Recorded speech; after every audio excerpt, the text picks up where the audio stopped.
दोस्तों आज हम आपको एक ऐसी खबर बताने जा रहे हैं जिसे सुनने के बाद आपको भी पता चल जाएगा कि शायद चीन भारत के खिलाफ कोई नई प्लानिंग करने वाला है। इस चीज की जानकारी रूस को भारत से पहले लग जाती है। इसीलिए कुछ समय पहले रूस ने भारत को जिस नए रडार का ऑफर दिया था, शायद इसीलिए भारत को ये बड़ा ऑफर दिया गया था। आपको अब तक ये खबर मिल चुकी होगी कि कुछ समय पहले चीन ने म्यांमार सीमा के जस्ट बगल में यूनान प्रांत के पास एक नया large phase array radar system site बना दी है। इस रडार की रेंज करीब 5000 किलोमीटर की है और इसे तैनात ही इसीलिए किया गया है कि भारत आने वाले समय में किसी और नई बैलिस्टिक मिसाइल का परीक्षण करे तो इस पर चीन की निगरानी रहे। इसके अलावा 5000 किलोमीटर की रेंज का मतलब ये है कि चीन अपनी लोकेशन से बैठे हुए भारत के हिंद महासागर तक नजर रख सकता है, यानी कि श्रीलंका के कोस्टल एरिया तक आसानी से नजर रखी जा सकती है। और भारत के नॉर्थ की बात की जाए या फिर साउथ की, जहां साउथ में इंपॉर्टेंट लोकेशन है, डीआरडीओ है, पीएसयूज के इंपॉर्टेंट हेड ऑफिस है,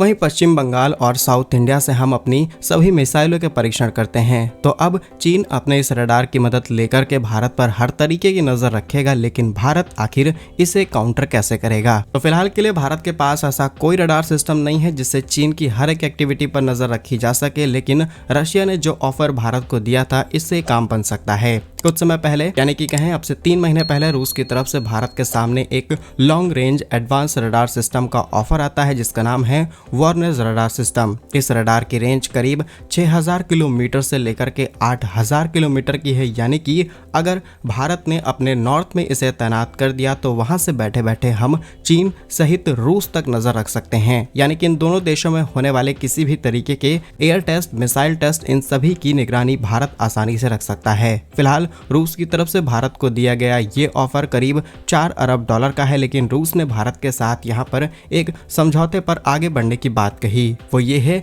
कि वो चाहते हैं कि भारत के साथ मिलकर के इस रडार सिस्टम को भारत में तैयार किया जाए ताकि इसकी $4 अरब की कॉस्ट को कम किया जा सके और भारत में इसे बनाने के बाद भारत के अलग अलग एयर डिफेंस सिस्टम में हम इसे इस्तेमाल कर पाए। एग्जाम्पल के तौर पर हम रूस के S-400 एयर डिफेंस सिस्टम का इस्तेमाल करते हैं जिसकी मैक्सिमम या फिर कहें इफेक्टिव रेंज सिर्फ 400 किलोमीटर की है, लेकिन इसी रडार सिस्टम का इस्तेमाल करते हो और अग्नि के साथ है भारत की अग्नि 4 हो या फिर 5, इनके एक कॉम्बिनेशन तैयार करें जहां पर रडार की रेंज हमें लगभग 5000 से 8000 किलोमीटर की मिलेगी, वहीं मिसाइल की रेंज भी लगभग 5000 किलोमीटर के आसपास है। यानी कि दुनिया का एक ऐसा एयर डिफेंस सिस्टम जहां पर हम एक जगह से बैठ करके एक कॉन्टिनेंट को छोड़ करके दूसरे कॉन्टिनेंट पर हमला कर सकते हैं। फिलहाल रूस की तरफ से तैयार किए गए इस वॉर्नेज रडार की कैपेबिलिटीज यही है कि ये किसी भी एयरक्राफ्ट, ड्रोन, बैलिस्टिक मिसाइल को आसानी से डिटेक्ट कर सकता है और हम भी यही चाहते हैं कि आने वाले समय में चीन किसी भी नए परीक्षण को करेगा तो हम इसका इस्तेमाल करते हुए उसे आसानी से स्कैन कर लें। और चीन की इस तैयारी से चीन का डर साफ तौर पर झलकता है क्योंकि भारत ने